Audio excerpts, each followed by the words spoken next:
Greetings shippers and welcome back to another episode of Fanversations. Today we're doing something a little different. We're going to be talking with someone who's really getting into and discovering their fandom for the first time and finally getting comfortable talking about it. And it's going to be an interesting exercise in what happens when you're talking about different types of fandom to a different type of fan. So if you ever thought those conversations weren't possible, they are, and this is the Fanversations for you. We're going to be talking to someone who I've known for a long time, KryptoTube TV. I will of course have all of the links and everything down below. So of course, if you feel like checking out any of his stuff, it's all down there for you. As always, follow me on social media to stay up to date with everything we're doing on this channel, which is a lot of things, constantly changing, ever evolving. And of course, just to chat about fandom. It's a good time. And now, as always, we have a lot to talk about / listen to, so let's get started. My floor is a little messy at the moment, so that's why I'm kind of like this level. Oh, like I have a chair in the back, so. Oh, people are gonna make fun of me. No, they're not. They're not. My audience is nice. We have a bash-free zone. Greetings, shippers. It's Sasha again here with Crypto. Awesome. And tell us a little bit about yourself. So I'm a gamer, and I am a nerd to a certain extent. Don't laugh. But I am a gamer, so I record on YouTube and Twitch. So stream on Twitch, record on YouTube. And on top of that, I have a full-time job, and I'm trying to turn YouTube into a full-time job. But we'll see how that goes. And what kind of games do you play? What's your preference? Preference-wise, okay, don't laugh because I'm looking at it right now as we speak. Minecraft, I love it. It's a thing that makes me really happy. I do a lot of building. Then when I don't do that, first-person shooters, I love Sims. I like The Sims because, one, it has a story line to it, and it also has the ability that I can build. Mm-hmm. So pretty much I build all my houses first and then do whatever I want. Turn off every sensor that's on that game. So in terms of fandom, how would you describe yourself? Like what kind of fan would you describe yourself as? That's actually a little bit of a tricky one. So I respect artists and types of games that they make. So okay, I respect artists. I respect how they make games. I love characters to a certain extent. I go gaga if I go to like Comic-Con. I turn into like the biggest nerd in the world if I'm over there, but not too much like this when I'm on Skype with you, because it makes me very, very shy right now. Aww. And I'm not shy usually. So in terms of that kind of fandom, how involved are you with the transformative side of it? I think I introduced you to a lot of those concepts when we were talking before we did the Skype call in terms of the more fan fiction, fan art side of that kind of fandom. So are you very familiar with that side of fandom? Not too much. And if you'd like to explain it, you can do that for me. So have you just not come into contact with it, or what's the story there? So I usually, how do I say this? I'm introduced to it. I see it all over. It's on my Instagram. It's on my Twitter. It's everything. I see everybody posting it. Some of it I get, some of it I don't. So what has kept you from diving a bit further into it? Having a wife that is not into it. I know Tessa's not into it. I know. That's why. Like, like, okay, I'll make an example. I have a client, and we went to Comic-Con, and we ended up, I didn't dress up. I wanted to. At the time, just financially, I couldn't pull it off, so I didn't do it. She ended up dressing as a authentic Catwoman. She had a custom suit designed out of pure leather. The Catwoman suit is literally hanging in her closet and is ready for next year if she wants to wear it. Honestly, I nerded out more that time than anything else. Tessa was with us. It was fun, and I would do it again. But she's not into it. Like, she loves some stuff, but she doesn't love everything, and it's hard with her because I'm a gamer. Yeah. And I want her to join in on it, but she can't. That's where you come into play, Sasha. So Is that the kind of thing where you would want to seek out fandom? Because fandom can be in itself a community, not even necessarily in, say, finding other people to game with, but in finding other people to discuss various types of fandom. Now, the fandom that I'm largely focused on is transformative fandom, which involves the writing of fan fiction, say, taking characters and exploring additional stories with them, either with your own OCs, being original characters, or characters already in the games based on external canon, based on just your own head canons of where you think the games or stuff should go. There's also all of the art that people draw of their favorite characters, be they just strictly representative or kind of more figurative of where they think the adventures and stuff should go.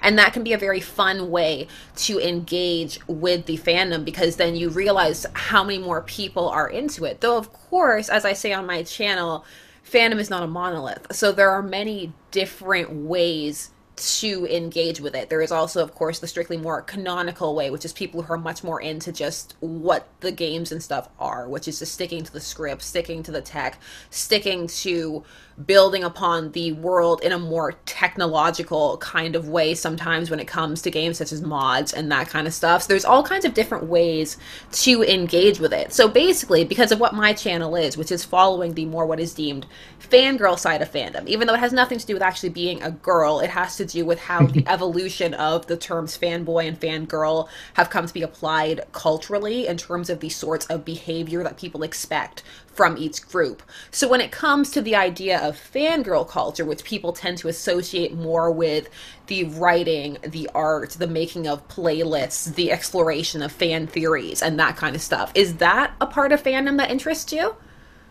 Game-wise, no. TV shows, yes. What is it that makes it appeal to you more for TV shows than, say, games? Okay, TV shows. Some of them that have been released, and all of a sudden they went for like one season and they went away.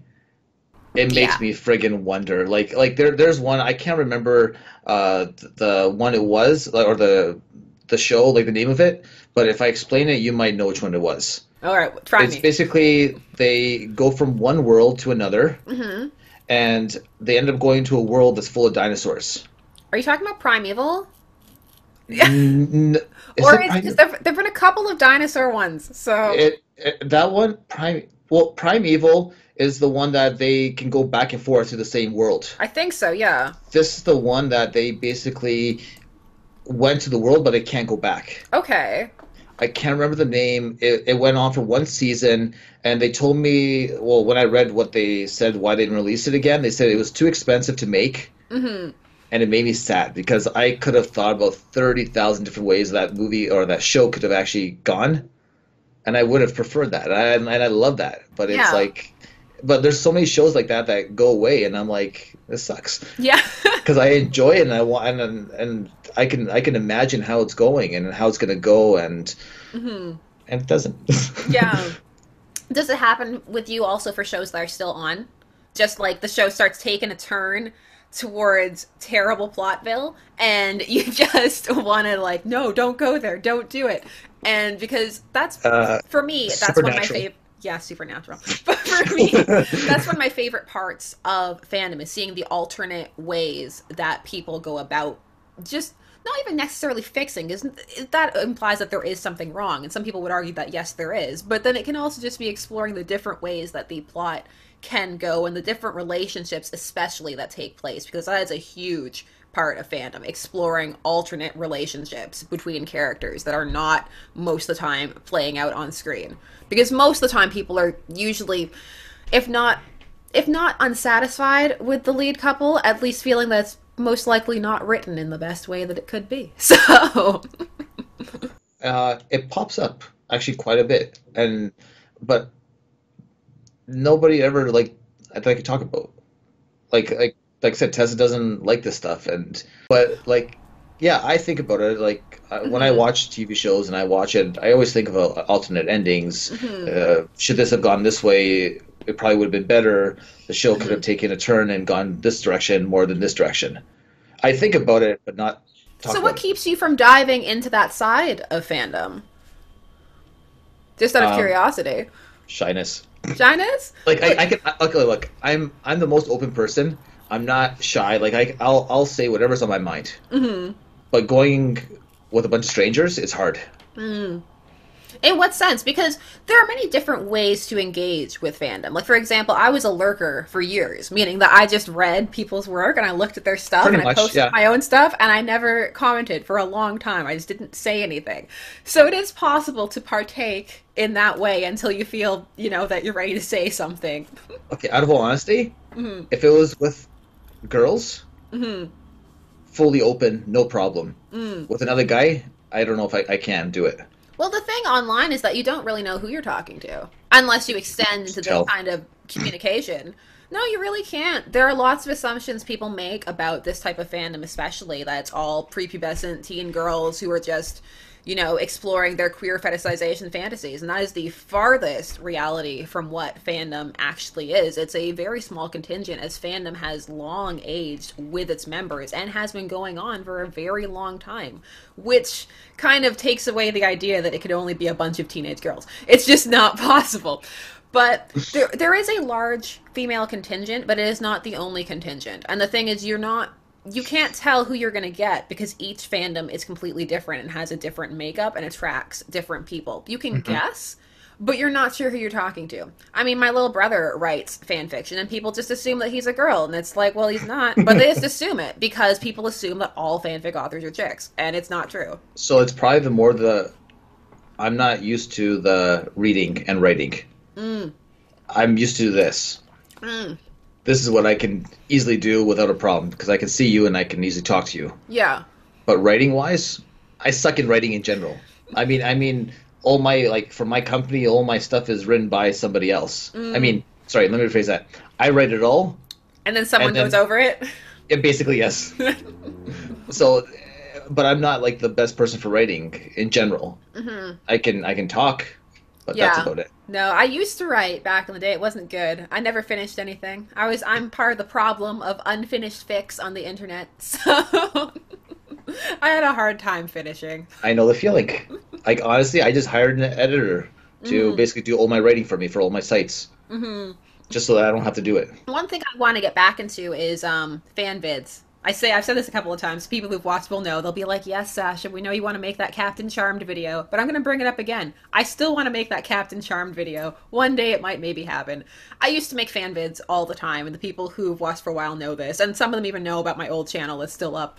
And I still miss it, and I still think about it. I just don't have time anymore. But it was fun. That was a fun way to engage in fandom. Just making your own little makeshift music videos. That's the fun thing about fandom, I find, is that... Whoa. Wait. Makeshift music videos. What do you mean? You know about this. Tessa knows about this. She knows about the channel. Wait, what are you talking about? Hold on. You know about the channel. Come on. Which channel? You know about the other channel. Your other channel. Yes, I know about the other one. Yeah, the other one. You mean the one that you kind of haven't done for a while? The one that I quit to make this one. Yeah, I know. Yeah, that one. I didn't know it was on it.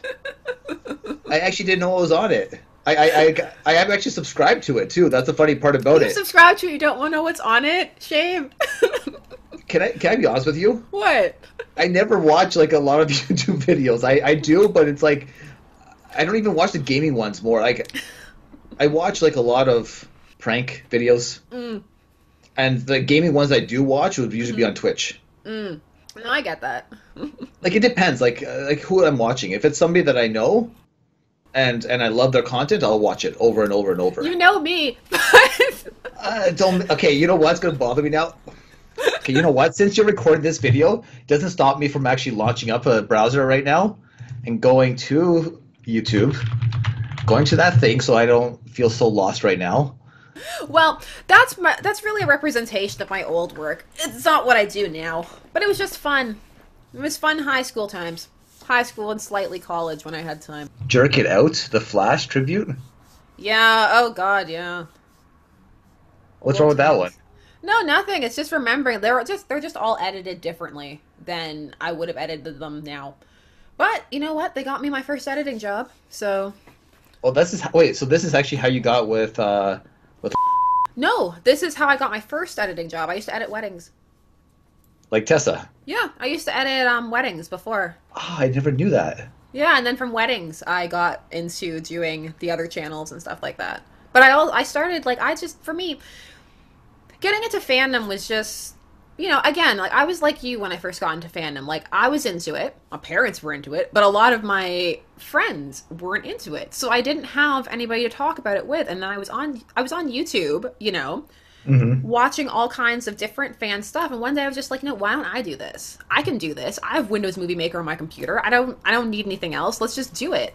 And I did. And it was really fun. And it was just like taking the plunge, you know, it's diving in there and exploring this side of thing that I didn't even realize that all these people were doing. And it ended up being really cool, and it made it feel so much bigger, you know? And that was a really fun way to engage in a lot of fandoms. Of course, now that I'm researching it, essentially, like, you know, some are bigger, some are smaller and everything, but it's still a really fun way to engage with people, I find. I sound like I'm like a PSA, like, come on, join the fandom. I mean, you don't have to, but... Curious question. Yeah? You like basically fairy tale stuff. Like, you like to make things up. Well, not necessarily. Okay, let's rephrase that, sorry. Say you're playing a game, and, okay, Minecraft, best one. I could kind of use that. Okay. And somebody builds, like, a fairy tale world out of Minecraft. Yeah.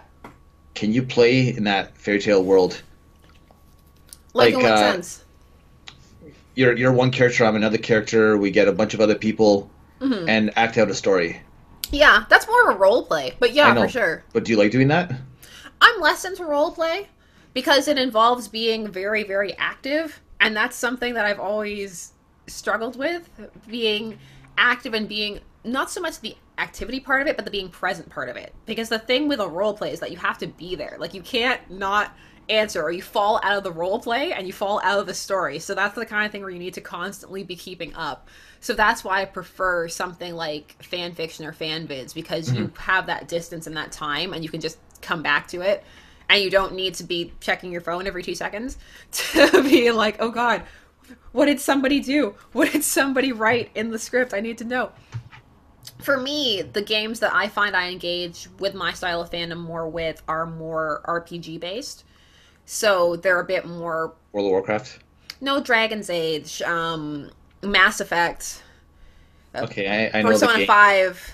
Dragon's Age was a big one for that, and that affected how I played. And it took me a long time to finish, but before I finished, I was online reading all kinds of fics for it. I think my favorite was female elf with... Who was it with?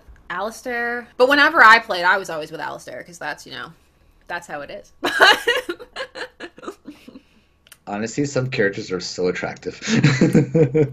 No, they can be. That's why when people are like, cartoons aren't attractive, I'm like, the lies. Get out of here. Oh, they are. Some of them are really attractive. Like, you could tell there's like somebody tried real hard. I know, either to make their old ex-girlfriend into a night elf or something. So, is fandom something like this side of fandom? Is that something you would ever want to get into? If it was an interactive thing like this, yes. So if it was like this and a bunch of other people on the mic, so into it. So you're more down for like the discussion post-morteming side of it then? Pretty much. Something I can interact. I like I said, I can't do the typing. I hate texting in general. Like I can ask 2 seconds on this phone for texting, and I'm like, it's over. Well, think about it. Us two. I sent you a text message, and I'm like, I can't do this anymore. And then I called you. I feel so old. Oh my god. I'm even older right now. No, it's a good day. It's a birthday day. Birthday. I got a cake and steak dinner, and I get a cake again. I get 2 cakes. Oh, nice. Canyon Creek gave me 1, and then Tessa bought me another. You're spoiled. You got too many cakes. It made me happy. So, for your channel, what are your plans for it? Like, what are your plans? Okay. I know Twitch followers follow Twitch, and I know YouTube followers follow YouTube. I'm trying to do both. Yeah. Because I enjoy streaming, but I also like just recording. So sometimes when I'm doing Minecraft, I just want to record. I don't want to live stream it because some of the stuff I do is very tedious. And Tessa can go in and she can just fast forward on that thing when she edits it. Yeah. I want to start off with gaming. Yeah. I have other channels that are pretty much up. I'd like to do a little bit of vlogging and more just personal vlogging. Like I have two cute little birds. I'd love Yeah. to put them on a vlog. They're adorable. Like especially when I take them outside on a harness and we go down to Lakeshore and go for walks. I would just honestly record that just because it's cute. Hmm. So my channel, like right now, like I said, it's just gaming. I want to see if I can get it up and running. So like I want to turn it into a career. I'm actually passionate about it. Yeah. The part that drops me down is no subs. I know it comes with time, but it's like you get a lot of viewers, you get thumbs up, but no subs, and I can't put my finger on why. Hmm. And I want to know what to do with the channel. Hmm. You want that feedback, like. That's yeah, I'm hoping for somebody to just write a comment. Oh, I don't like this, or change this, or do this. That's what I want to see. Hmm. Because then it tells me which direction to go. But right now, I don't know, and I just kind of keep recording, and I'm not sure Hmm. how it's going. I think you've got the best part down though, is that you're passionate about what you're doing. I mean, because when you're not, people can tell, you know? Well, I know, like sometimes it looks on when I'm on camera and I have my face cam on, it looks like I don't care, but I actually do, and it just if you're interacting with me on a chat Hmm. and I'm reading it and I'm playing at the same time, simple. Yeah. Randomly just talking, it's not that easy. No, I get that. Like it's definitely a skill that comes over time. For it does take some getting used to. I mean, it was a long time before I appeared on camera on my channel, and the only reason I did was to save editing time. So it's fascinating. Yeah, I know. Like I remember when I first started doing it, I ended up so I was using different software, and the one that I was using, it had issues when I recorded the webcam with it. And then so what I ended up doing is I would have my webcam scroll recording with the Windows Movie Maker Hmm. or Media Player, what the heck is for Windows 10. Yeah. It's really bad for an IT guy not to know what the heck's called, but I had that, and then Tess would have to add on top of the videos, but Hmm. it would always like look off. Mm. So now I use another software and I do it, but it's just like sometimes I just don't want to go on webcam because Hmm. I'm like, do people care enough? Some do. Like I put Tessa on a scary game Hmm. and I put her face cam on it, and that girl jumped. It's in one of my older videos, and it was hilarious. Like she would just like jump scares. It's always that's always fun to watch. I know some people are like, "Why do you watch people playing games?" I'm like, there are many reasons. There are many reasons. Don't malign it. Like I don't I don't trash talk why it. like when I do watch people playing games, it's either okay. Like I'll make an example. Like I get stuck in levels. Hmm. And it's like no matter what you tried, you can't get through, and you can't figure out why. Yeah. Watch the person that did the exact same one. Like it's a little bit of a cheat, but still it shows you how they did it. So at least I can get past that and go through the rest of the game. I love watching that. I watched.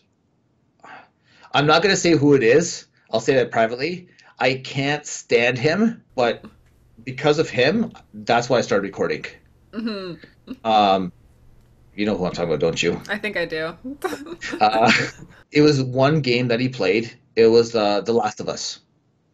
The second I saw him doing that game, and I followed from episode after episode until the end, Hmm. I'm like, oh, this is so cool. And then that's pretty much when I started getting into it. And then after I did that, it was like, sweet. It started off. And the only reason I stopped recording for a year is because I had a I have a computer company, and I wanted to get that up and running before I did gaming. I Yeah. wanted to fall back. Gaming is not. It could be somebody's life, but stuff can always go wrong. Yeah. And I'd rather have something I can fall back to. So having a company, I'll never shut down. But I'd like to turn YouTube into a career, my company on the side. No, for sure, because people like to flex a lot on YouTube and are like, look at all my stuff that I got because YouTube, and it's like, okay, but YouTube is a real job. And when people flex really hard, I don't think people appreciate how much work and effort it can actually take to do it. And of course, it's something that you enjoy because that's something that few people are very fortunate to do, to find something that they enjoy doing, but that doesn't mean it's not difficult. And, so I don't begrudge YouTubers who complain because it can be really hard. It's It can stressful. be. It can be disheartening at times. It really can be. some of the comments that you get make you like want to weep. It's like it hurts. Yeah. No, like even if you have a thick skin, you know, sometimes somebody says something and it just gets to you. Something it pierces, you know, on the inside, and you're like, no, the things I secretly felt about myself in comment form, I didn't need this. I honestly, I try to hide my personal life.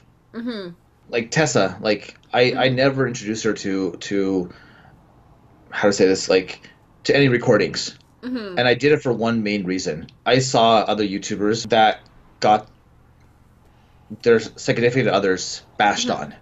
Yeah. And I didn't want to do that to Tessa. And I just never introduced her. Like I'm like, you know what? I'm not with anybody. I'm single. That's it. And she was never in the picture. Deep down, it actually bothered her. But now it is, and there's another part of my personal life that is now on there. Yeah. And I just hope people can be respectful. Like, it's like as you cultivate your audience and stuff, I find that, you know, especially if you start by doing what you want, I find that largely you cultivate the audience that you want. I mean, if you're lucky. I love my audience, personally. They're such a great bunch of, you know, people, and they're so fun. And who else am I going to talk about vegan vampires with? I mean, they're fantastic. I don't even... Okay, you got to explain that one to me, please. We just, at last live stream, we just ended up on this huge tangent about vampires and trying to decide whether or not being a vampire was a blessing or a curse. We settled on curse, and then we tried to decide whether or not you could be a vegan vampire, and there was a bunch of impassioned people trying to make the case that you could use coconut water as plasma. So yes, and then people brought in, like, what if you were a different type of vampire, like an emotion vampire? Coconut is plasma. Hold on, wait. Fine. Plasma is from Sims. Like right? Coconut. No, they meant like actual, like legit plasma, like replacing it with coconut water. So it was fun. The live streams are fun. I like live streaming. That's a new thing for me because I am. People don't believe me when I say it, but I'm shy. I'm a shy person. So I know you very well. Huh? It takes a while for me, but I'm shy on the inside. Your webcam auto-zoomed just now. Oh yeah, I know because I moved. I got a new webcam. Which did you buy? Logitech 1080. Is that what you're using to talk with me, or using your big mic? I'm using my big mic. I just use it for camera, and then I use mic for audio. I don't like the audio on the webcam too much. I know it sucks. It's a bit too echoey sounding and far away, and that's one of my pet peeves is when audio sounds echoey and far away. And so I have a video that it sounds like that, and I just want to die. But yeah, my Blue Yeti is literally set up so that it picks up audio everywhere. So I'm sorry if you hear my big computer fan going, but I don't think you will. I heard the birds briefly, but that was it.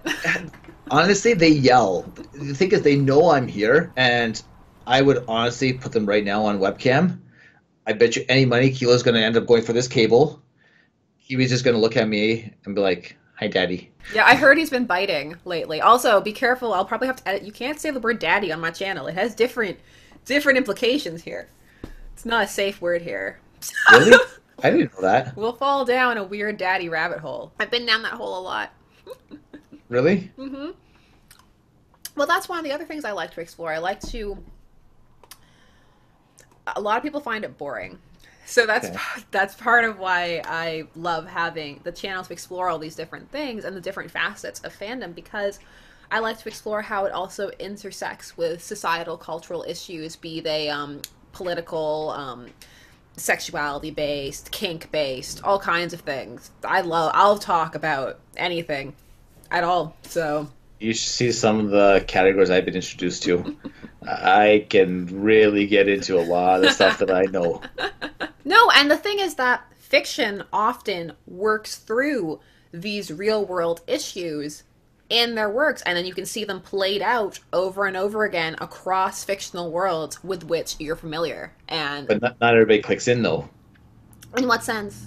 Well, like you said, some stuff can be sexually related, but unless you really pay attention to it, you don't see it. Well, you have to because the tagging systems are so intricate. We're all very careful with tags because people are very mindful of others' trigger warnings. So people do try and be as accurate in their tags as possible. So if you have a gender bend, a trans character, rape, abuse, BDSM, dom, sub, whatever we're talking about, we're going to have that hopefully tagged properly. Is this being recorded right now? Yes. Cool. Okay. Because, no, we talk about all kinds of stuff. We have to talk about ABO, Alpha, Beta, Omega. I've done a couple of Fanversations on that, and that's always a fun one. We're going to do MPreg. MPreg is going to be a great video. What's that? Male pregnancy, the male pregnancy trope. I am here for the male pregnancy trope video. It's going to be a good video. It's not a real thing, is it? In, like, fandom? Like, it's a big thing in fandom. There's lots of it. Yeah. There's a whole other world out here. I just looked at my belly. I'm like, no. There's a whole other world out here. That's part of why I wanted to do this Fanversation, because one of my things on my channel is I talk a lot about how people engage with fandom differently. And so I think it's important to talk to a variety of people in that vein instead of, you know, not just people who engage in fandom the same way I do. Because I also think it's important to show that you can still talk to people and still be friends, because that's a big problem that fandom sometimes has, is that it gets very insulated and insular, and then people don't venture outside their boxes, and then it can sometimes become very toxic, and people become resistant to outside opinions. And it's also important to show that, you know, just because someone is outside of it and doesn't necessarily understand it or isn't down for it, that's fine too. You know, it's different strokes for different folks. Really, it really is. The most dirtiest thing you can say right now. No, honestly, let me know when your next live stream is. It's Tuesday, every Tuesday at 9 p.m. Unless the little one causes a problem. And then it's at 9:30 or whenever she goes to sleep. But it's always Tuesday. I tried to have topics, but we always go off. So there's going to have generic. Like right now? Oh yeah, this is how every Fanversation goes, and I love it. I love it. Sometimes I have questions if we're covering a very specific topic, but if we're doing something more general, then I just like to keep it kind of open just to see where the conversation goes, because I think it's more interesting and you end up in some very interesting places that way. So true. Oh, by the way, I'm still on your YouTube channel. Oh, are you? Yeah, I'm like, I keep looking at all the icons. So, what do you think is the nerdiest fandom you're a part of? I'm not actually. You don't think I'm not so? part of it. I'm not part of any, like... Well, okay, then what do you think is the nerdiest thing you're a fan of? Ooh, you make me think now. Just anything in general? Yeah, anything. Anything that makes me nerd out. Okay. It's always TV shows. It's always TV shows. But it's more the superhero TV shows. So, Flash. Okay. Arrow. Like, pretty much all those. Yeah. Like DC, Legends of Tomorrow. All those I love. Do you collect anything from them? Like Funkos or... Okay, you want? I can tell you what I'm into. What? There's two things that I'm more into than anything else. If you gave me a gift with those things, I would love you. What are they? Okay, I have a thing for dragons. Tremendously, I love dragons. So I'll show you something. If I can figure out where it is. There it is. So, Tessa gave me this. Oh, that's cool. Oh, that's really cool. So, she knows how much I'm into it. This is number one. On top of this, I love swords, but not the ones that you think of. So, a long time ago, I found a sword. Okay, so this is going to go to your viewers actually now, because I actually want this. I am looking for a sword. I want it to be authentic, so I want it to be sharp. Okay? The sword, the original one that I found, it had a dragon head on the sword, fully 3D. So basically it went wrapped around the blade, and then the handle was the tail. But the head was like, it was all like metal. Okay. I found it once in a place in Montreal. The store has been completely closed down. It's been closed for years. I didn't know. When I went back, I'm like, oh, sweet, I'm going to go buy it. And it was like shut down. Oh, man. I have talked to every swordsmith that I can find in like Toronto, Ontario, basically, just in general. and not one of them has the ability of making what I want. That's the type of stuff that that's what I collect. Dragons make me go gaga. Like oh my god, I can't remember the TV show. You know which one? Which one? The Mother of Dragons. What, Game of Thrones? Thank you. Yeah. That makes me like, I want to take them all home. Like, that's the type of stuff I'm into. Mm-hmm. That's what I collect. I don't have many figurines or stuff like that. I have a couple. I mostly collect tie-in material. Like, I collect comics, you know that. And I collect tie-in material for like if TV shows especially. So I collect, like for Star Trek, I have a giant, massive Star Trek box full of just additional material, books, comics, crossovers, all of the things. I try and collect them all. So I'm always on the hunt also for out-of-print books and stuff like that. So I'm forever on eBay. I'm forever at the bookdepository.com, thriftbooks.com. I am all the places getting all of these tie-in out-of-print Star Trek books that nobody else cares about but me. If I had the choice, I've said this before, but I would just have a channel that reviewed nothing but Star Trek tie-in books because I'm that into it. Okay, I have a question. Are you into stuff where you can actually, like a plaque that's made something generic, especially for you? Are you into stuff like that? Not as much. Like, I'm sometimes into things from the sets of stuff. Like, there is a yearly auction in Toronto where they auction off stuff from the set of Firefly, and I've been to that a couple of years. I've never actually bought anything, but it's always fun to go. Because it goes for too expensive.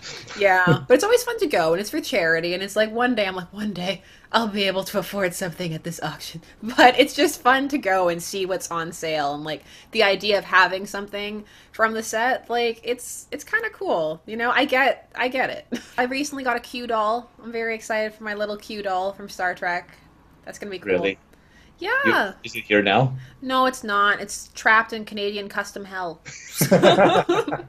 Like, you know, you got it from the U.S., didn't you? Yeah. So you know it's gonna be trapped there for like 3 weeks. Honestly, I've ordered jewelry from there, like from the U.S. I got a phone call a couple times from customs. So did you order this? I'm like, How much was it? And you've already paid customs taxes, like all the you know. I'm like, yep. Do you have a receipt for that? Oh my god. And then they're like, okay, can you provide the receipt? Nope. And they go, why? I said, contact the company that basically shipped it out to me. You can get it from them. Yeah. And they do, and then within a day, it's like, okay, it's been released.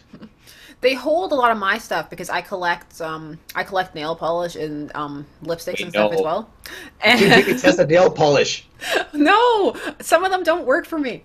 They need to have a good home. So one of them on last night, the dark purple one. Yeah, Dark Hearts. I mean, how's this look on me? I'm like, no, not that color. Dark Heart is a good color. You're wrong. But you're not wearing it. You're like, here, Tessa.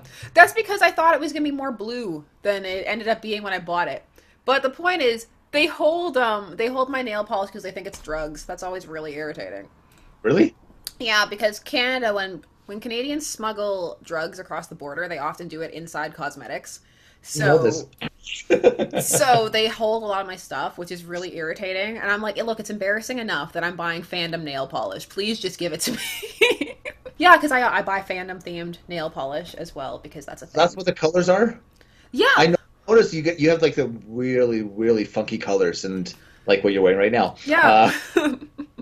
I get them on from a Facebook group where they always have a monthly theme, and so I gravitate towards the fandom ones. I mean, video games, so I'm very excited for all of the video game themed nail polish that is going to be in my life. Which video game? Oh, okay, so there are over 80 makers, and each of them is going to pick an inspo pick from their favorite game, and they're going to make a nail polish based off of it, so it's going to be super cool. Which game are you actually interested in for nail polish? Hopefully someone makes a Sims polish. I'm hoping for like an electric green Sims polish would be amazing. I need some Dragon's Age Inquisition polish in my life as well. I want someone to make a classic Mario polish. Just some kind of awesome red bedazzled magic. That'll be fun. Mario and all those old retro games, I'm so into. I got myself a nice Raspberry Pi. Everybody ignore that. they're not the most legal things in the world. But honestly, I love it. Like I have Super Nintendo controllers, and I did it because of Tessa. She's the one that asked me for it.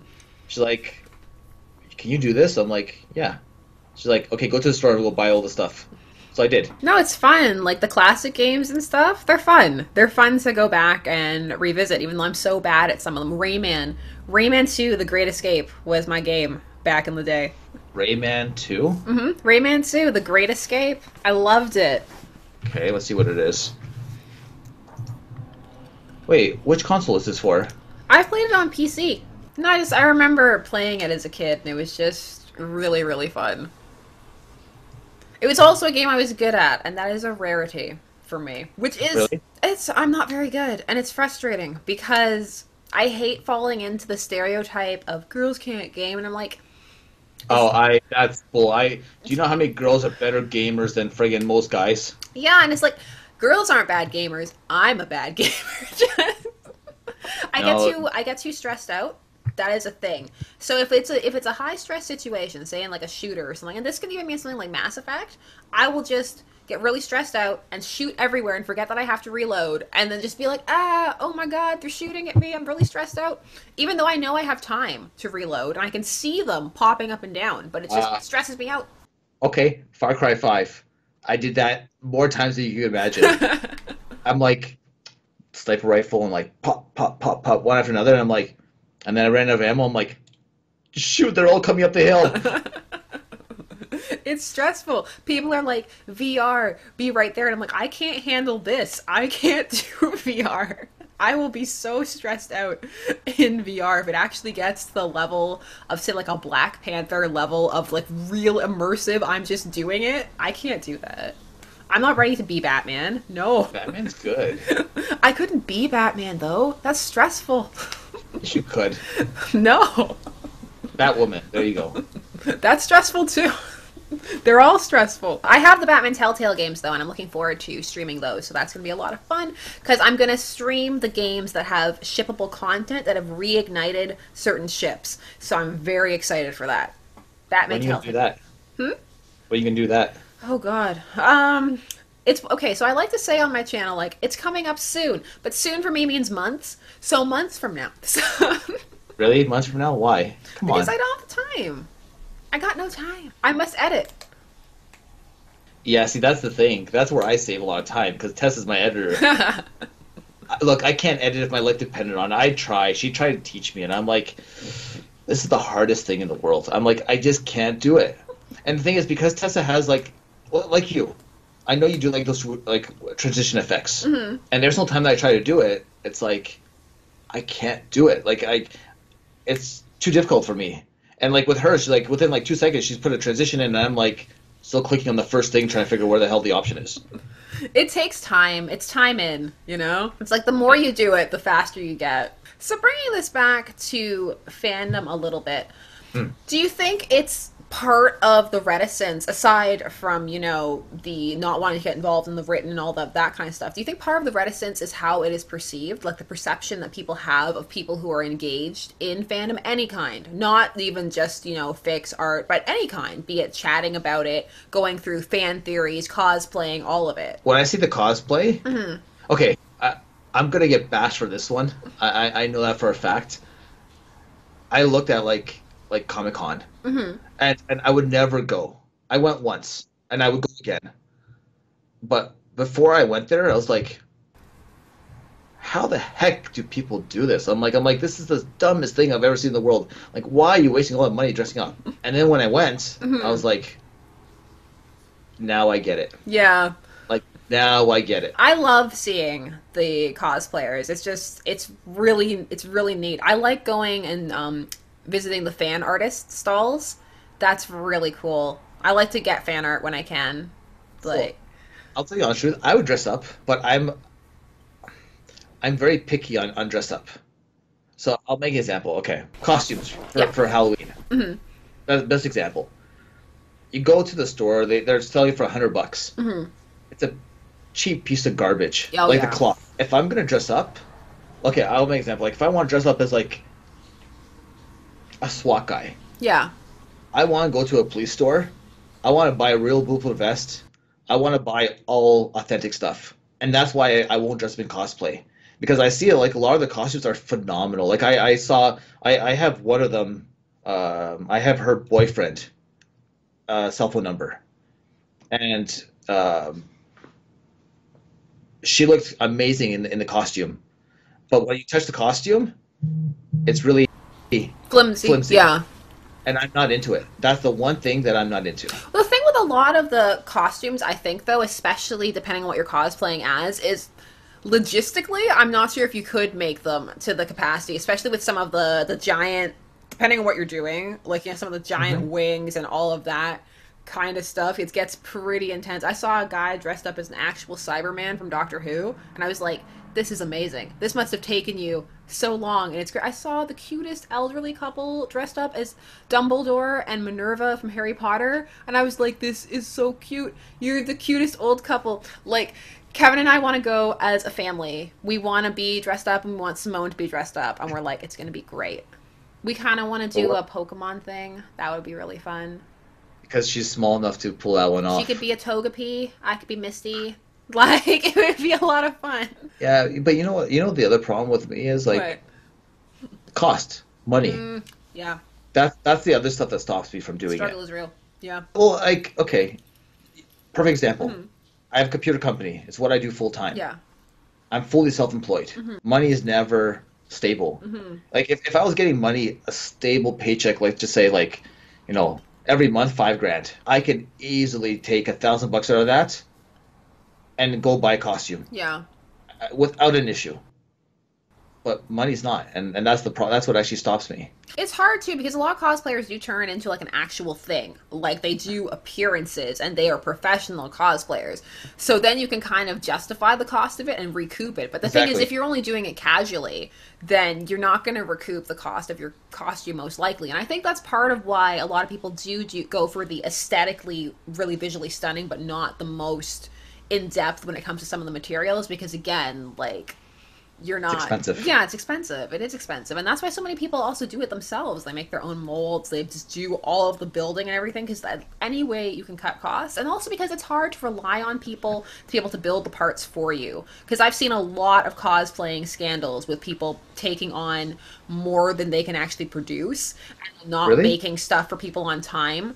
And like that's been a thing. Yeah, I used to follow a lot of cosplayers, and I saw that happen a couple of times to people waiting for costumes, and the person overpromised, and they couldn't actually deliver them, and then the person had to scramble to try and get their costume ready, and just all kinds of stuff.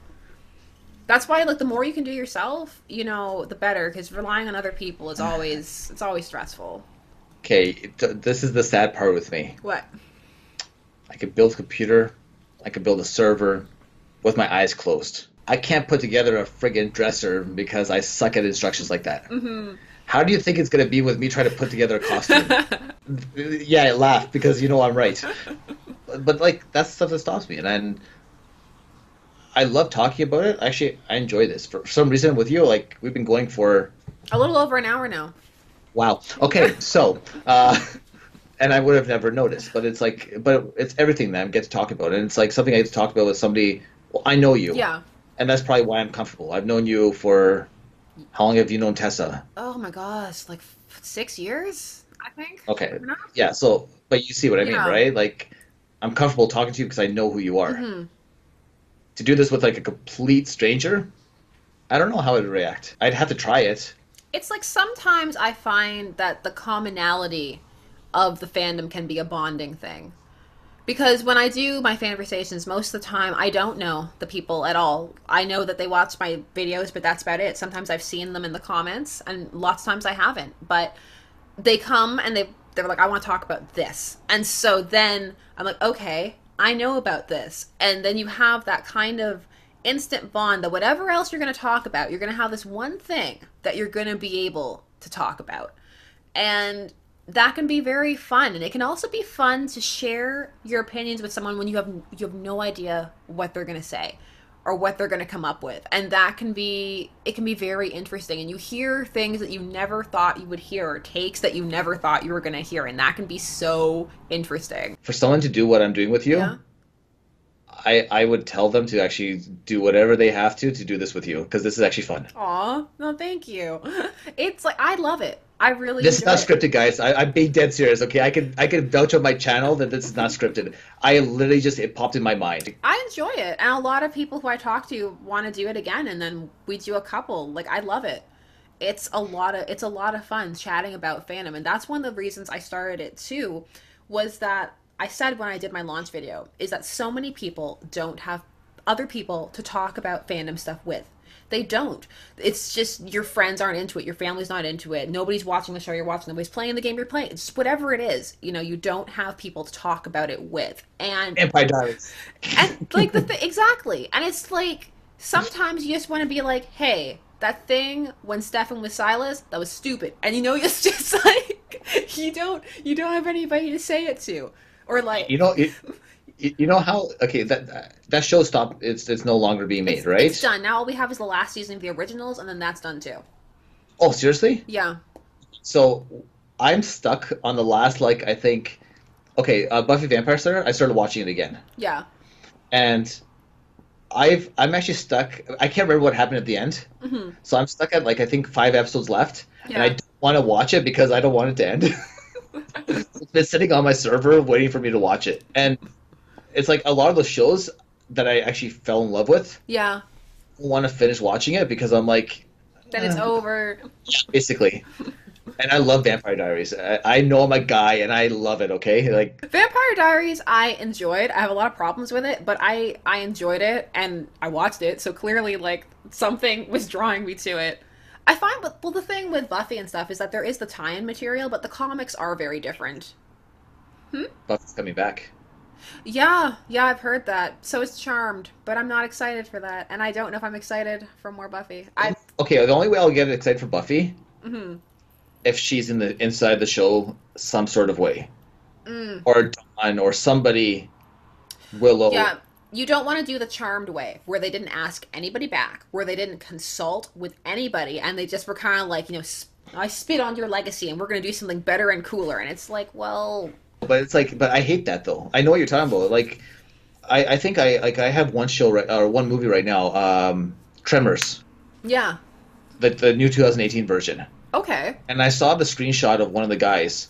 He is the crazy gun guy. So I think he's in that movie right now. Hmm. And I want to watch it because he's in it. Okay, this is where my nerd comes out. Yeah,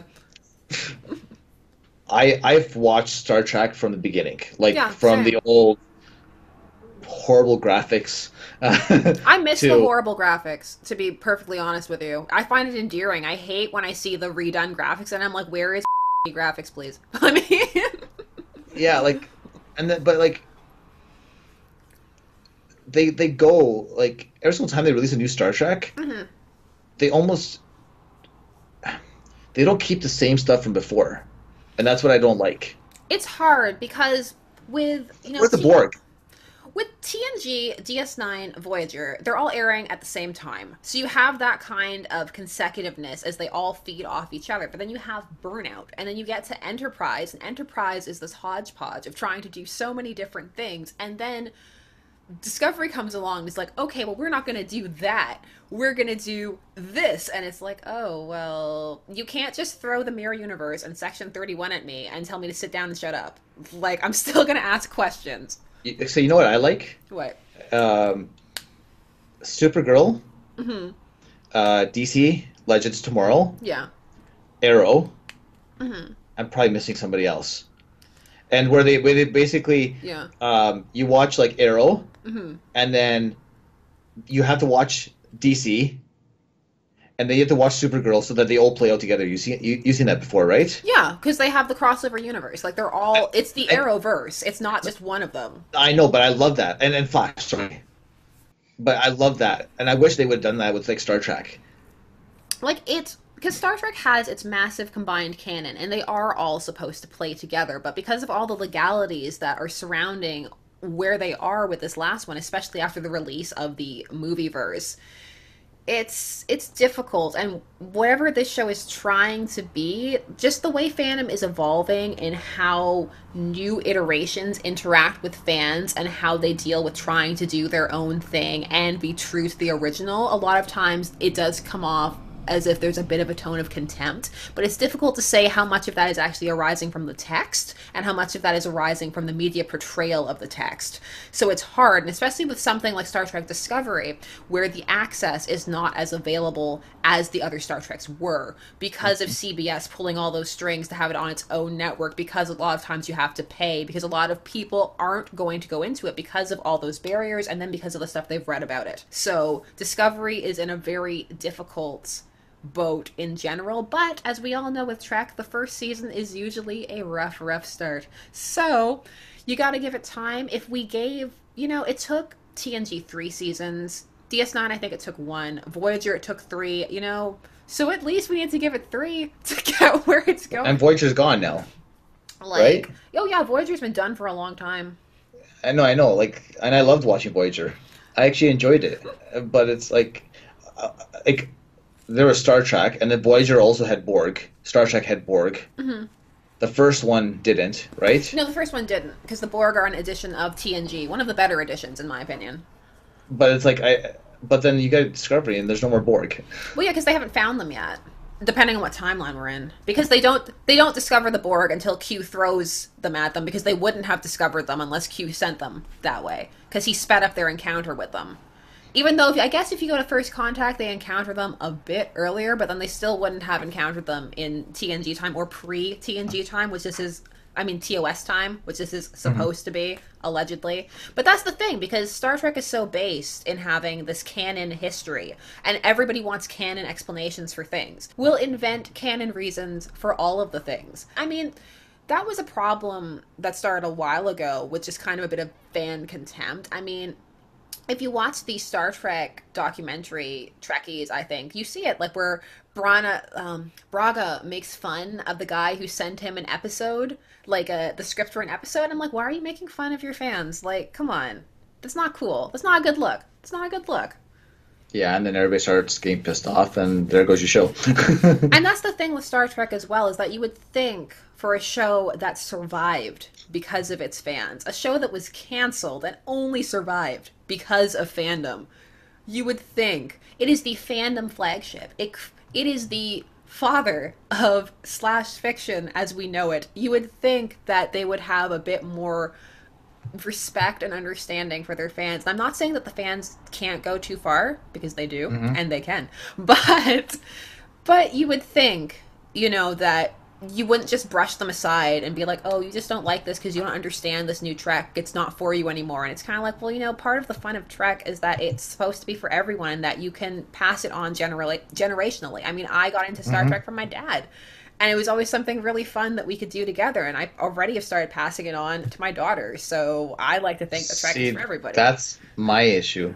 So my dad has never been into Star Trek and any of that stuff. Like he's like this. My dad is into like sports and all that stuff. Yeah. And you would never see him like caught dead watching like a movie. He doesn't like movies. He'll watch sports. I never really clicked with him that way. Then I met Tessa's dad. He's a big kid. Yeah, he loves movies. I get along with him like phenomenally. It's not like I don't get along with my dad. I really get along with him tremendously well. Mm-hmm. But we have nothing in common. Yeah. And that's the one thing I have. That's probably why I'm more quiet now than when I was before. Mm-hmm. Because it's like, well, how do you bring it up to him? Yeah. No, that's the thing. It's like if you don't have anybody to talk about it with, and not only that, that they're not potentially going to be receptive to hearing about it, then you don't want to. My mom was all about shipping. I could talk to her about all of the ships and all of the pairings in all of the shows, and she would ship with me, and it was so fun. And we would watch our favorite shows together and just fangirl out together. And it was so great, and I miss that. So much. Okay, I'll tell you what I like about ships then. What? So the Billy games that we play, let's go like Emporion. or Empyrean, whatever it's called. You know the game, right? I like actually creating ships in that. Like I'll make the stupidest designs that you can imagine, but they look phenomenal. You see, we're Like talking about different ships. Ah, damn. Okay, you explain it now. I'm talking about the shipping of characters together. The pairing Uh-huh. of characters in relationships. My mom and I were all about that. Not that I don't mind a good ship design, because I do, but it's just So different okay, types so of shipping. see, that's what I don't get though. That's where I suffer. In what sense? Because, well, terminology that you use, until you explained it just now, Yeah. I'm like, what the heck are you talking about? I did a video that was one of my Fandom Basics videos. What is shipping? It was one of my first ones. Because, you know, that's the thing, getting into it. There's so much terminology and stuff. And it's like, lots of times you don't want to ask. And I get that. Especially if you jump into something and everybody's already using the terms. You know, it's kind of like, oh, well, they all know what it means. So, then, like, you don't want to be But that I don't. person. Exactly. That's the issue I have. It's like, I don't know what the heck you're talking about until, well, like, that you just called me out on webcam. I'm like, ah, shoot. Now I'm going to get bashed on that one. No, you're not. If Tessa Thompson doesn't know what shipping is, it's fine that you don't. Tessa's like the least nerd that you can imagine. I know, that's what our Fanversations is going to be about when we talk. So, Honestly, you know what we got to do next time? what? Get her onto the mic. Like my microphone, like you could have her sit right beside me. I know. Or you just get her to do it herself with you. I like to do them solo. I find it creates a nice dynamic. Oh, I would love to see that one with Tessa. Oh, it's going to be horribly to watch. Don't be mean. It's going to be wonderful to watch. Oh, no, no, no, no. It'll be nice to watch. It's going to be very awkward with her. It's not going to be awkward. It's going to flow beautifully because all of the different sides of fandom and non-fandom will combine and show all of the people about the cross-fandom and non-fandom pollination. You want to make a bet? No. Why? It's not confident, are you? You've known this for 6 years. I've known it for 10. You could probably just put like A and B together and be like, wait, maybe he's right. No, it's going to be good. Uh-huh. If you say so. I know, because I know so. No, but... Sorry, repeat that again so all the viewers can hear without editing this out. Go ahead. Because I know so. Anyways, though, it is 11:18. So... Oh. So I'm going to have to wrap this up and sneak off and do the nighttime things before Simone wakes up. But it was a lot of fun. I'm glad we did it. Bless. No, thanks a lot for this. Yes, and let people know the name of your channel and all of that good stuff. Well, it'll be in the description. That's what you said. So that makes me happy. But it's called KryptoTube TV. So KryptoTube TV. Pretty much for everything. Twitter, Instagram, Facebook group, Google Plus group. Pretty much everything. I've actually got to name that channel. Mm-hmm. I got screwed on YouTube already once. Well, somebody actually had my channel name that I wanted, and I had to add numbers at the end. I'm like, Not this time. well, no. So what ended up happening is I took a risk one time. I'm like, I typed it in and it didn't show up. Made me so happy. I'm like, that means that guy shut down their YouTube channel, and I quickly took the name. So now I have like everything set up like that. Nice. But yeah, that's my channels, and they'll be in your description. So I appreciate that more than you can imagine. Most definitely. We will have all of the good things down the links below. I'd like subscribers, please. Thanks so much for hanging out with me. And enjoy the rest of your night. You as well. All right. Talk to you soon. Yeah. Bye-bye. So, did you make it to the end? If so, as always, you are troopers. Let me know you made it this far by telling me how involved in fandom are you and what got you into it. And yes, I know there was lots of mention of this mysterious Tessa in this Fanversations. We will talk to her, I swear. Of course, it didn't end up actually happening on time so I could post it right after, but when am I anything but late? It's part of why you're here. I hope. As always, thanks so much for taking some time out of your day to talk about fandom in any capacity. I always really appreciate it. Please subscribe if you haven't already and hit that bell notification so you never miss a video because there is so much coming up. And until then, let's get to the outro.